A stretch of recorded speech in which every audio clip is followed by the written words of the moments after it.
Ulan. Wow. Yeah. Super Autobox. Ulan ka lang, boy. Ulan ka lang. So guys, nandito kami ni Bento. Nag-bike kami. Pagkita na yung process sa Super Autobox dito sa Osaka. So pagkita lang na yung mga nakita namin. So nakita kami ng RD steering wheel. Mga shirt. Hanap kami nung air Spencer. Ito yung nakita ko medyo maangas. Ito. So ito yung mga kukuhan. Recaro. Shit, maganda.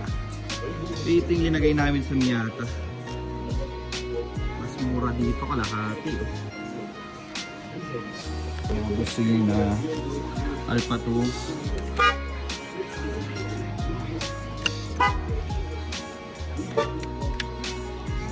Busina. Ayan, dito na kami, no? Nag-shopping ng air Spencer. Yeah. Namakyo ng Marine Squash, oh. Nepo. Kabab. Iba kabab. Sold out. Bentot pa doon sa Autobox, oh. Nuts naman, ah. Namili, oh. Autobox. Stay here. Done deal. Done deal na kami dito sa Autobox, guys. Namili na si Bentot ng marami. Done deal.